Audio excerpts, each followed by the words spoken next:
প্রথমবার মালদ্বীপ, শ্রীলঙ্কা অথবা দেশের বাইরে যাচ্ছেন, ইমিগ্রেশন থেকে চোখে কান্না নিয়ে ফিরে আসতে না চাইলে এই ভিডিওটি দেখুন। এই ভিডিওটি দেখলে আপনি একটি পারফেক্ট এবং আদর্শ গাইডলাইন পাবেন, যেটি ফলো করলে আপনি আত্মবিশ্বাসের সাথে খুব সহজে ইমিগ্রেশন পার করতে পারবেন।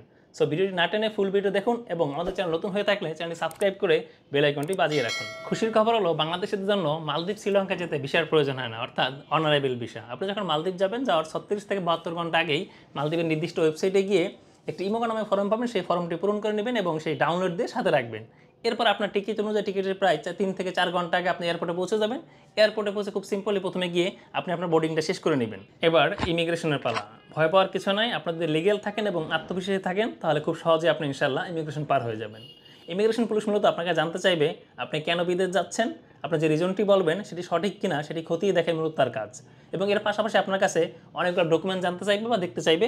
এর মধ্যে নাম্বার 1 সবথেকে গুরুত্বপূর্ণ যেটি, সেটি হলো আপনার পাসপোর্টের মিনিমাম 6 মাস মেয়াদ থাকতে হবে। এবং নাম্বার 2, বর্তমান পরিস্থিতিতে আপনার কাছে যাওয়া এবং আসার রিটার্ন টিকিট থাকতে হবে। নাম্বার 3, আপনার কাছে কনফার্ম হোটেল বুকিংয়ের কপি থাকতে হবে। এবং নাম্বার 4, আপনি যদি বিজনেস করে থাকেন তাহলে আপনার কাছে ট্রেড লাইসেন্স চাইতে পারে, এবং আপনার চাকরি করে থাকলে আপনার কাছে এনওসি চাইতে পারে। সো আপনার যাওয়ার আগে আপনার এনওসি অথবা ট্রেড লাইসেন্স ফটোকপি নিয়ে যাবেন।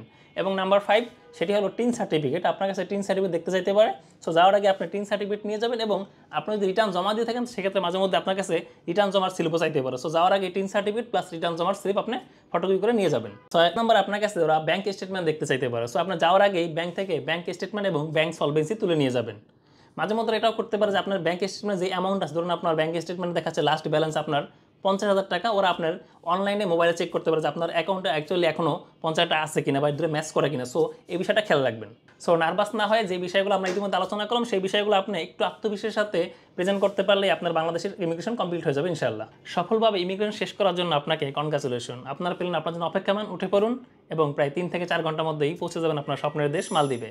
এবার মালদ্বীপ ইমিগ্রেশনের পালা। মালদ্বীপ বিমান নামার সাথে সাথেই মালদ্বীপের দায়িত্বরত কর্মকর্তারা আপনাকে দিক নির্দেশনা দিয়ে মালদ্বীপ ইমিগ্রেশনে পৌঁছে দেবে। ইমিগ্রেশন যাওয়ার সাথে সাথেই আপনার পাসপোর্টটা দেখতে চাইবে। পাসপোর্ট দেওয়ার সাথে সাথে ওরা আপনার কাছ থেকে আপনার ইমোগো ফর্মটি চাইবে, যেটা বাংলাদেশ থাকতে আপনি ডাউনলোড দিয়ে নিয়ে গেছেন সাথে করে। সেটি ইমোগো ফর্মটি দেওয়ার সাথে সাথে ওরা আপনাকে বলবে যে আপনি কেন আসছেন। আপনি যদি বিজনেস যান বলবেন বিজনেস, অথবা ঘুরতে গেলে বলবেন ঘুরতে আসছি। ওরা আপনাকে জিজ্ঞেস করতে পারে যে আপনি কোথায় ঘুরতে যাবেন। আপনি যেখানে যাবেন, যেমন মালদ্বীপ সিটি বা মালা সিটি বা হুলুমালা, যেখানে আপনি আপনার প্লেসগুলো ক্লিয়ার কাট আত্মবিশ্বাসের সাথে বলবেন। এরপর ওরা আপনার কাছে দেখতে চাইতে পারে যে আপনার কাছে কি যাওয়ার রিটার্ন টিকিট আছে। তখন যে আপনার কাছে আছে দেখাবেন রিটার্ন টিকিটটা। আর এরপর বড় জোর আপনার কাছে জানতে চাইতে পারে যে আপনি কোন হোটেলে থাকবেন। আপনি খুব কনফিডেন্টলি হোটেলের নাম বলবেন এবং ওরা হোটেলের বুকিং কপি দেখতে চাইতে পারে। আপনি খুব কনফিডেন্টলি আপনার হোটেলের বুকিং কপি দেখাবেন। এই সবগুলো দেখান পরে নর্মালি আপনার ইমিগ্রেশন শেষ হয়ে যায়। মাঝে মধ্যে ইমিগ্রেশন পুলিশ আপনাকে জিজ্ঞেস করতে পারে যে আপনার কাছে কি পর্যাপ্ত ডলার আছে। সেক্ষেত্রে আপনি 300 বা 400 ডলার বা 500 ডলার শো করবেন। 500 প্লাস হলে ভালো হয়। সো আপনি বাংলাদেশে যাওয়ার আগেই প্রায় 500 বা 600 ডলার আপনার সাথে নিয়ে যাবেন। এগুলো দেখালে আপনাকে আপনার ইমিগ্রেশন পুলিশ সিল দিয়ে দিবে, আপনাকে ছেড়ে দিবে। সুতরাং মূল কথা হচ্ছে আপনার ইমিগ্রেশনে আপনাকে আত্মবিশ্বাসী এবং সঠিক থাকতে হবে। ইলিগাল কিছু করলে আপনি কিন্তু আটকা পড়ে যাবেন। সো আপনি লিগ্যাল থাকলে আপনার জন্য ইমিগ্রেশন খুবই সহজ। আমরা এক কথা সামারাইজ করে দিচ্ছি আপনার এখন কী কী ডকুমেন্টস লাগবে। বাংলাদেশ ইমিগ্রেশন, নাম্বার 1, মিনিমাম 6 মাসের math 6 passport. 2 number return ticket.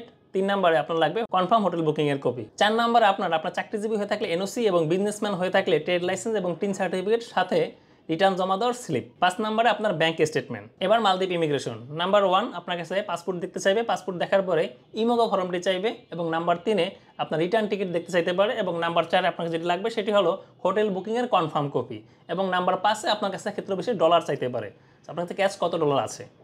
এই 5টি কাজ কমপ্লিট করতে পারলে আপনার আলহামদুলিল্লাহ ইমিগ্রেশন খুব সহজেই শেষ হয়ে যাবে। সুতরাং আনন্দের সাথে মালদ্বীপ ঘুরে বেড়ান এবং আমাদের মালদ্বীপ অভিজ্ঞতা জানতে চাইলে এবং মালদ্বীপের খুঁটিনাটি, যেমন আপনি কোথায় থাকবেন, কম খরচে কীভাবে চলবেন, কীভাবে ডলার এক্সচেঞ্জ করবেন, এই বিষয়ে জানতে চাইলে কমেন্টস করুন। ইনশাআল্লাহ নেক্সট ভিডিওতে আমরা এই বিষয়গুলো তুলে ধরার চেষ্টা করব। আরও বেশি ইনফরমেটিভ ভিডিও পেতে চাইলে আমাদের চ্যানেলটি সাবস্ক্রাইব করে বেল আইকনটি বাজিয়ে রাখুন।